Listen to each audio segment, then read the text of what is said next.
Shalom, sahabat BSJD yang dikasihi dan diberkati Tuhan.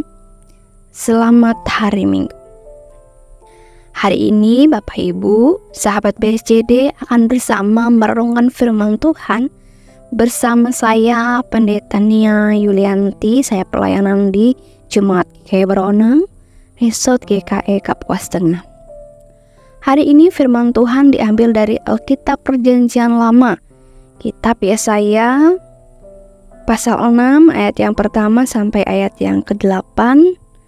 Dalam perikop Yesaya mendapat panggilan Allah.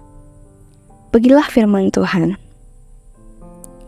Dalam tahun matinya Raja Uzia, aku melihat Tuhan duduk di atas tahta yang tinggi dan menjulang, yang ujung jubahnya memenuhi bait suci. Para serafim berdiri di sebelah atasnya, masing-masing mempunyai 6 sayap. 2 sayap dipakai untuk menutupi muka mereka, 2 sayap dipakai untuk menutupi kaki mereka, dan 2 sayap dipakai untuk melayang-layang. Dan mereka berseru seorang kepada seorang, katanya, Kudus, kudus, kuduslah Tuhan semesta alam, seluruh bumi penuh kemuliaan-Nya. Maka bergoyanglah alas ambang pintu disebabkan suara orang yang berseru itu, dan rumah itu pun penuhlah dengan asap. Lalu kataku, celakalah aku binasa, sebab aku ini seorang yang najis bibir, dan aku tinggal di tengah-tengah bangsa yang najis bibir. Namun mataku telah melihat Sang Raja, yakni Tuhan semesta alam. Tetapi seorang daripada serafim itu terbang mendapatkan aku.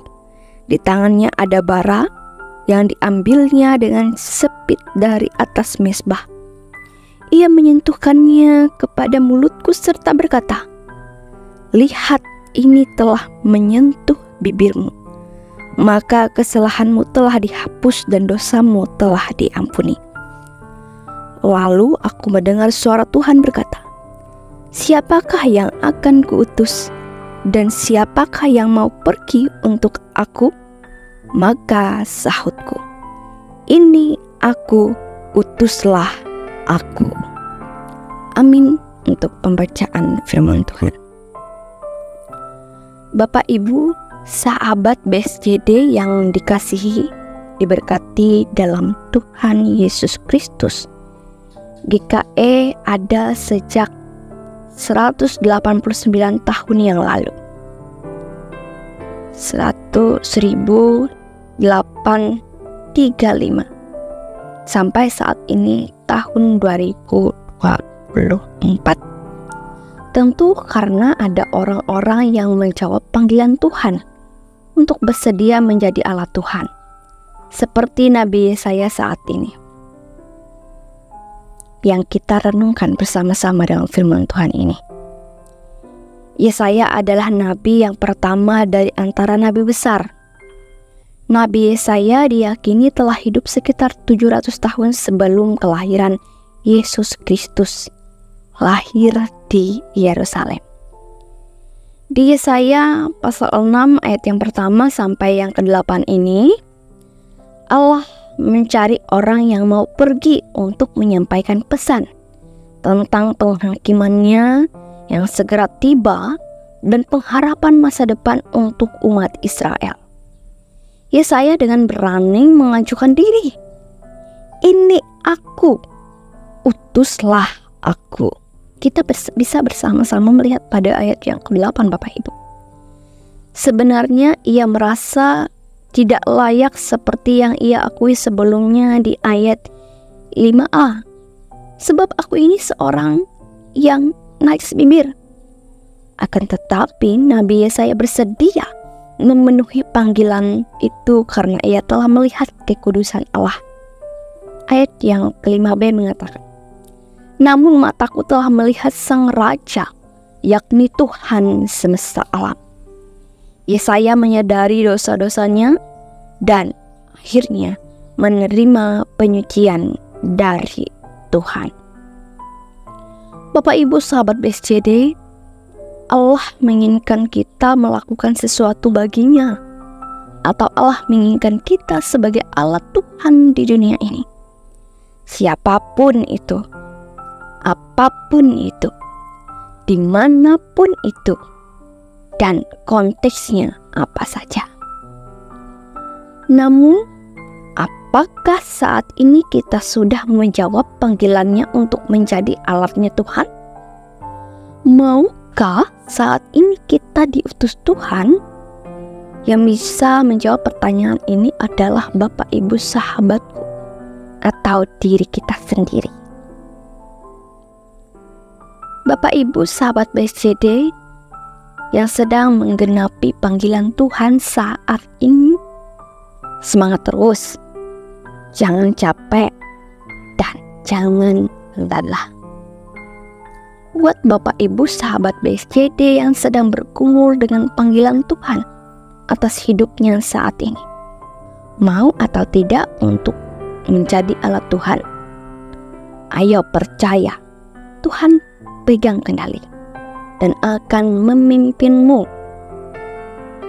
Ingatlah segala sesuatu yang telah Allah lakukan melewati kematian dan kebangkitan Tuhan Yesus Kristus. Dia telah mengutus Roh Kudus untuk menuntun kita.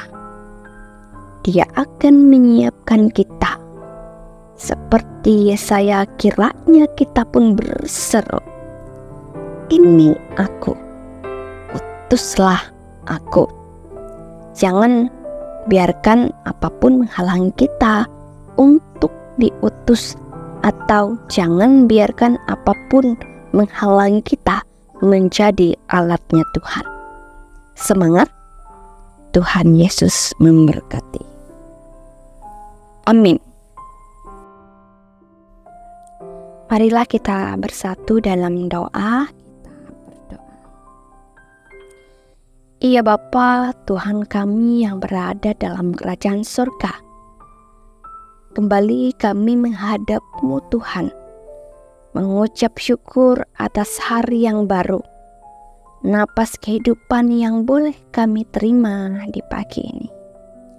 Ya Bapa, hari ini kami akan menjalani aktivitas kami, melakukan tugas kami sebagai orang yang percaya, yaitu menjadi alat Tuhan, menjadi berkat berdampak bagi orang lain, menjadi utusan Tuhan mewartakan keselamatan yang disediakan Tuhan, menjadi utusan Tuhan menjadi terang di tengah kegelapan, dan menjadi garam di tengah rasa kehambaran masalah yang kami hadapi di dunia ini.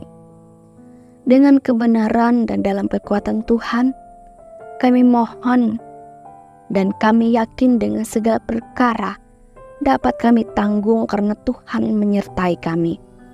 Dalam nama Tuhan Yesus, kami berdoa dan mengucap syukur.